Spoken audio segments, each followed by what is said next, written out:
Hello guys, 11/2/22। Hi, I am Bangabir from India West Bengal. তো দেখতে পাচ্ছেন একটা ব্লগ নিয়ে চলে এসেছে আপনার ছোট্ট একটা মিনি ব্লগ। তো এখন এসে উপস্থিত হয়েছে আমাদের বীরভূম জেলার অন্তর্গত যে বক্রেশ্বর ড্যাম, সেই বক্রেশ্বর ড্যামটা ঠিক ওপরে দাঁড়িয়ে আছে, এখন মানে নিচে ড্যাম ওপরে দাঁড়িয়ে আছে। তো আপনাকে দেখাবার চেষ্টা করবো। আর এটাকে নীলনির্ঝর ড্যাম বলছে। তো জলের যে গভীরতা এবং এখানকার যে অপরূপ দৃশ্য, একদম হেভি দৃশ্য, দেখতে খুব ভালো লাগছে। ওখানে কিন্তু জুটি যেটাগুলো আছে, একটা ভিডিও শ্যুট করা একটা উপযুক্ত জায়গা, মানে বীরভূমের মধ্যে এই জায়গাটা কিন্তু উপযুক্ত একটা জায়গা। খুব সুন্দর একটা ভিউজ দেখতে পাচ্ছেন, আপনাদেরকে দেখার চেষ্টা করবো। তো ক্যামেরাটা একটু ঘোরাতে বলবো। তো এইদিকে দেখতে পাচ্ছ যে ভিউজটা কত সুন্দর, ওয়াও হেভি ভিউজ। আর এদিকটা হচ্ছে মিনি পেহেলগাঁও। যদি কাশ্মীর না গিয়েছেন তাহলে বীরভূমের আমাদের বক্রেশ্বর ড্যাম থেকে চলে আসবেন। এখানে ভিউজটা কিন্তু আনলিমিটেড আর খুব সুন্দর একটা ভিউজ।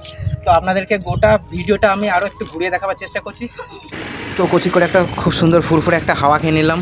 তো একদম জলের নিচেতে যাবো, চলো। ওয়াও, আনবিলিভেবল জলের কি স্রোত, আর এখানে এতটা জলের গভীরতা। আর এইখানে বসে একটা ফটোশ্যুট হবে না, তাই হয়। চলো একটা ফটোশ্যুট করে নিলাম, এখানে একটা ভিডিও শ্যুট করে নিলাম। তো চলো সামনের দিকে এগিয়ে যাই। তো চলো গাইস, এখানে একটা সাপ দেখা গেছে, তো আমি লাঠি নিয়ে নিয়েছি। তো চলো সাপটাকে দেখি। ওই তো সাপটা দেখা গেছে, ওই দেখো গাইস, ওই দেখো চলে গেল।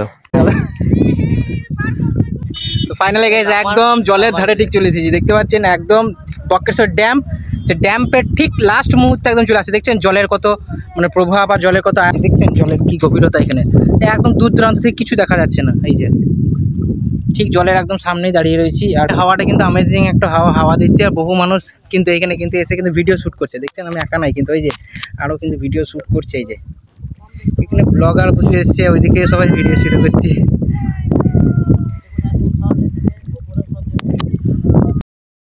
তো ওকে, তো ভিডিওটা আমি এখানেই শেষ করছি। নেক্সট ব্লগে আবার দেখা হবে। চলো টাটা, বাই বাই।